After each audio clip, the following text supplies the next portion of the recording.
चंद्रशेखर भाई ये घर जा करके करते हैं, ये पहले ही प्लानिंग नहीं करते हैं कि साहब ये करेंगे वो करेंगे, कि लोगों खाना खा रहे हैं कि वाल्मीकि के घर खाना खा रहे हैं, पता चला प्लेट भी उनकी है, थाली भी उनकी है, खाना भी उनका है, सिर्फ बैठ के और खाना खा रहे हैं। ये दिखावे की जिंदगी नहीं जीते चंद्रशेखर भाई। ये काम करते हैं, जमीनी स्तर से काम करते हैं और हर वर्ग के साथ हैं, गरीबों के साथ हैं, अमीरों के साथ हैं या नहीं है ये अलग की बात है, लेकिन गरीबों के साथ हैं, ये सबको पता है। आज ये युवा नया यहाँ आया हुआ है, इसी बात का हम देख रहे हैं कि ये युवा, अभी तो केवल युवा आया 10% आया है, अभी बाकी के 90% हमारी जनसंख्या घरों में बैठी है। अगर वो रोड पे आ गई तो क्या आलम होगा इस देश का, आप खुद सोच सकते हो।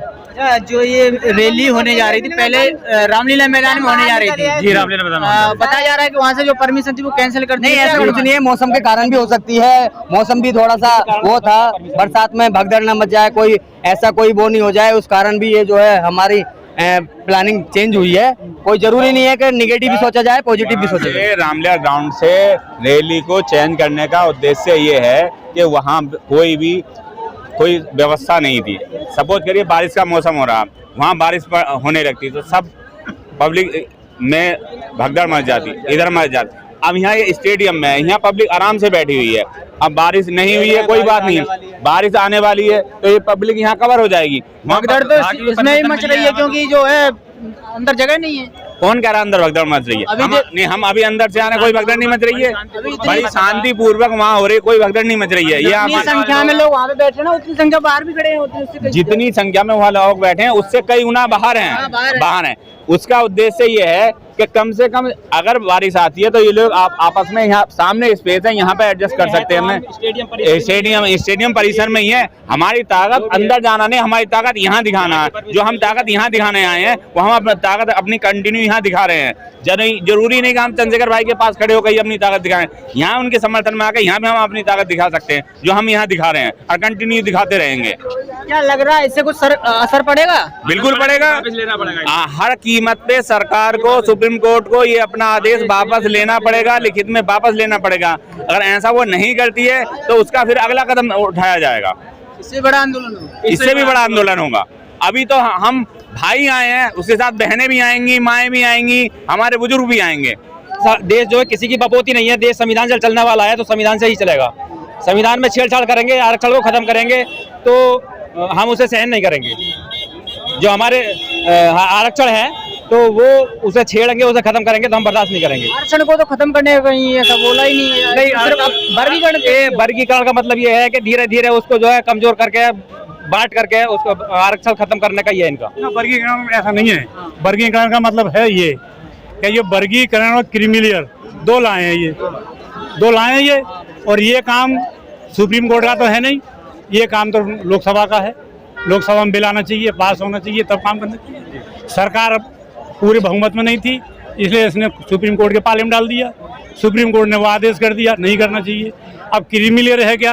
क्रीमीलेयर ये है कि जिसको आरक्षण के तहत पद मिल गया, चाहे वो अधिकारी है, चाहे कर्मचारी है, चाहे प्रधान, जो सम मिल गया उससे उसकी आने वाली पीढ़ी को मिलेगा नहीं, तो वंचित हो गया, बेकार हो गया। सिस्टम से खत्म कर रहे हैं। तो जो आर्थिक रूप से मजबूत हो गए उनको बाहर कर दिया जाएगा। उनको बाहर कर दिया जाएगा, ठीक, वो बाहर हो गए। अब जो आर्थिक स्थिति मजबूत नहीं है वो पढ़ाई इतनी महंगी कि पढ़ नहीं पाएंगे, जब पढ़ नहीं पाएंगे तो फिर लग नहीं पाएंगे, तो दोनों समाज मारे गए। जो लगे हुए वो मारे गए, जो बगल लगे वो मारे गए।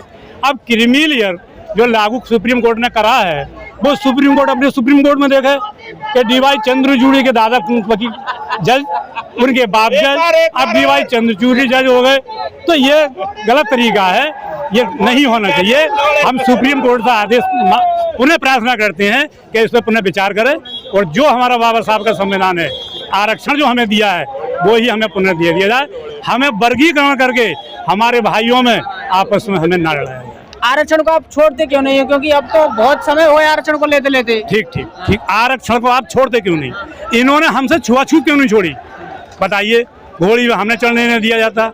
आज हमारा बच्चा कहीं पानी पी लेता है तो उसे मारा जाता है। आज स्कूल में, आज भी उत्तर प्रदेश के अंदर जो हमारा कर्मचारी है, अगर इंस्पेक्टर शर्मा जी है तो दरोगा जाटव है तो पिछ रहा है। हर विभाग में जाकर देख लो।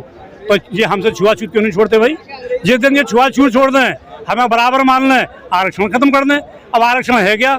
हिंदुस्तान के अंदर 100% लोग हैं, ये हैं 27% OBC को, 22% SC को, 49% हो गया, बचा 51%।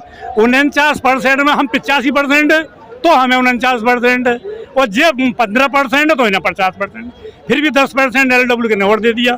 तो सरकार हमसे घृणा कर रही है, हमें वंचित करना चाह रही है। तो हम सरकार से भी अनुरोध करते हैं कि सरकार इस पर पुनर्विचार करे, हमें आपस में न लड़ाए, जो हमारा है वो हमारा रहने दे, और जब हम बराबर रह जाएं एक दूसरे से, हमें छुआछूत घृणा खत्म हो जाए, जब आरक्षण खत्म करे, जब तक आरक्षण खत्म करने की बात ना करे, तो और सरकार ऐसा करेगी तो आंदोलन में आंदोलन और जघन आंदोलन होंगे।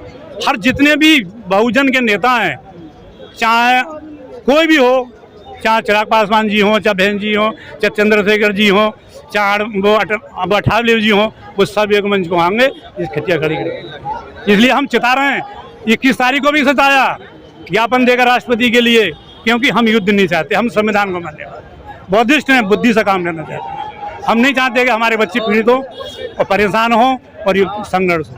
सरकार का हम सम्मान करते हैं और सम्मान के तहत बात करते हैं, उससे कहते हैं जो हमारा आरक्षण है वो हमारा रहने दे, हमारे भाइयों में न लड़ाए।